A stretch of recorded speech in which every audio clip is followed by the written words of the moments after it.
Let's graph the following system of linear inequalities. Let's say we have 15x minus 3y is less than or equal to a minus 6, and we also have x over 2 plus y is greater than minus 1. So this is our system of two linear inequalities. The first thing we want to do is convert both of these into slope-intercept form, because that makes graphing, in my opinion, much easier. So let's go ahead and subtract both sides of this equation by 15x. So we have minus 3y is less than or equal to minus 15x minus 6. We can divide through all three terms by negative 3. These two terms will cancel, so we just have y on the left side. We're going to flip our inequality sign because we're dividing by a negative. So our less than or equal to becomes a greater than or equal to, and all these negative signs are going to cancel, giving us a positive 5x plus 2. We just simplified these two fractions. All right, let's look at the next one. We have, we're going to subtract x over 2 from both sides, so that gives us y is greater than minus x over 2 minus 1. And let's go ahead and split this fraction up. We have y is greater than a minus 1/2 times x minus 1. That allows us to see what exactly our slope is. Just a little simpler. There's no ambiguity here. Okay, so let's go ahead and see what this graph looks like. So we have our y-axis and our x-axis. We're just getting a rough sketch right now. We can perfect it later. This is our x-axis. Let's go ahead and we don't need a whole lot of points here. All right, so for our first line, this maroon line, if we plug in 0 for x, we get y equals 2. So this line is going to cross the y-axis right here. And we can use the slope of 5 and 1 to find another point. So we have, well, we didn't scale it quite enough. There we go. So we have 1, 2, 3, 4, 5, and 1. So here's another point for us. So let's go ahead and connect these two dots with one line, something like that. This line continues infinitely in both directions, and it's solid because we have an equal to sign, so it's greater than or equal to. Now let's go ahead and plot this second line. So we have when x is equal to 0, y is equal to a minus 1. So the line's going to cross the y-axis right here, and we have a slope of minus 1/2. So for each point we go down 1, we're going to go to the right 2. So here's another point right here. Now notice this is just a greater than sign. That's not a greater than or equal to. So we're just going to have a dashed line, which means we don't include in our solution the points on this line. It's going to look something like that. It's going to continue infinitely in both directions. Now our solution interval is where these two regions overlap. We want the shaded region that's above this maroon line, so to the left of it, which is above it, and we want the shaded region that's above the purple line. So we're looking at this region right here. All this region to the left of this maroon line and above the purple line. All right, that's the set of that's the interval of all solutions that satisfies these two inequalities. All right, so not a whole lot to these. Let's do a couple more. We're just taking actually what we already know and applying it to a system of linear inequalities. All right, so let's go ahead and look at the next system. We have 3/4 times x plus 3y is greater than or equal to 9.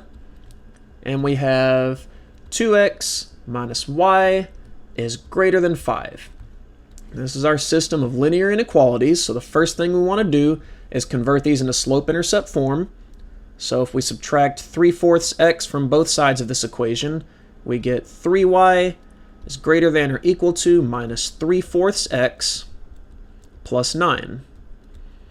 And we can solve for y by dividing through by 3. These two terms will cancel, so we get y is greater than or equal to, this is going to be a minus, if we flip it and multiply, we get minus 3 over 12 times x plus 9 over 3. And let's go ahead and simplify both of these fractions. So we have a minus 1/4 factoring out a 3 out of the top and the bottom, times x plus 3. So here's the slope-intercept form of our given equation. So let's take a look at the second one. Let's put this in slope-intercept form. We can subtract 2x from both sides, so we have minus y is greater than minus 2x plus 5. We can divide both sides through by minus 1 to give us a positive y on the left-hand side. We simply need to flip our inequality sign, so y is less than. These two negatives will cancel, giving us a 2x minus 5. So here's a slope-intercept form of this equation. So now we have two equations in slope-intercept form. We know how to graph this. Here's our x-axis. That's the positive direction for x. This is the y-axis, the positive direction for y. So let's go ahead and plot some points here. All right, so for our first line, which is this purple one, described by the purple equation, we're going to plug in x for 0, or 0 for x. We're going to have y equals 3. That's where our line crosses the y-axis and has a slope of minus 1 over 4. So we go down 1 and over 4, which is right here. We're going to go ahead and connect this with a solid line because it's greater than or equal to. And looks something like that. Continues in both directions. All right, so now let's go ahead and find 2 points for the green line. So if we plug in 0 for x, we get y equals minus 5. So it crosses the y-axis at minus 5, and it has a slope of positive 2, so we go up 2 and over 1, which is about right there. That's our second line. You can see where it kind of intersects, but we're not worried about that because we're dealing with shaded regions, because this is an inequality that we're dealing with. So let's go ahead and find the shaded region. And well, we made a mistake here. Edit. Okay. We're actually going to have a dotted line here. If you recall, we have a less than sign, so this is going to be a dotted line. We're not going to include any points on this line. It's going to continue infinitely, but this is going to be a dotted line, so all the points on this line are going to be excluded. Okay, so let's go ahead and find the shaded region. So we're looking for all the values that are greater than or above this purple line, but are less than this green line, so under this green line. So we're looking for this section right here. This is the overlapping section.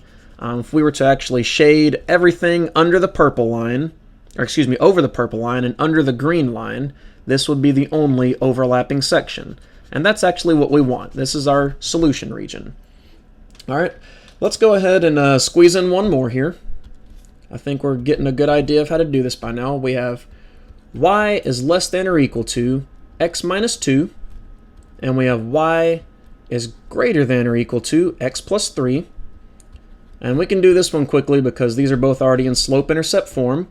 So let's go ahead and graph this thing by finding a few points. Here's the positive direction on our y-axis, positive direction on our x-axis. All right, so for our first line, on line 1, we're going to plug in 0 for x. So if we plug in 0 for x, this is line 1, x is going to equal minus 2. So it's going to cross the y-axis at minus 2, and it has a slope of 1. So if we go up 1, we go to the right 1. And this is our line for our first equation, or first inequality, excuse me. It's a solid line because we have a less than or equal to sign, so we're including everything, every point on this line. And let's go ahead and plot line 2. If we plug in 0 for x, y equals 3. So our line is going to cross the y-axis right here, has a slope also of positive 1, so it's actually going to have a point right here. And these two lines, if you notice, they have the same slope. If you recall in a previous section long ago, we talked about when two lines have the same slope, they're going to be parallel. They're going to never intersect. So let's go ahead and figure out what the shaded region is, or what both shaded regions are. So we have y is less than or equal to, so we're looking for everything underneath this line, and everything above this purple line. So we're looking for this region right here. This region right here. All right, so these are both the solution intervals. The graph of this system actually has no overlapping between the two shaded regions and actually has no solution because we're only looking for where the two shaded regions intersect. We know that the lines are parallel because the slopes are the same. They both have a slope of 1. Okay, now since parallel lines never intersect, the regions will actually never overlap here. This doesn't mean or doesn't imply that all systems of parallel lines have no solution. We can actually see this by switching the signs in this example. So let's actually go ahead and do that real quick. So let's go ahead and flip the signs here. So let's see what y is greater than x minus 2 and y is less than or equal to x plus 3. Let's see what this system looks like real quick. We're just flipping these two signs just to see if that differs, if that gives us anything differently. So we have two axes here. We have y and x. And if we plot these two lines, or two inequalities on this graph, let's see what that looks like. So if we plug in x for 0, we plug in x, or 0 for x, we have y equals minus 2. So again, it would be somewhere right here. And we'd actually have, well, the lines will be looking the same. So we have another point right here. And we can go ahead and connect those like so. And that goes in the positive direction. This goes in the negative direction. And we also have, when 0 is x here, this would look the same as above. We're going to have two parallel lines again, because again, they both have the same slope. Okay, but since we flipped the signs, we're going to be shading the region above this first line, so this x minus 2, and under this purple line. So we're actually going to be given this shaded region. Okay, now simply switching the inequality signs in this example, we got two different shaded regions, just to show you that although the two lines are parallel, they still can have a shaded regions as long as it depends on what the inequality signs are. So here, in this case, they didn't have a solution because the shaded regions didn't ever intersect. But here, since we flipped the signs, they do have a shaded region that intersected, and it's actually all the points, all the values in between these two lines. So this is actually very, very interesting, and we'll see this a lot more in the upcoming sections when we'll actually be graphing systems of more than two linear inequalities. And the applications of this, the real-world situations, are very, very interesting. So we'll see you soon.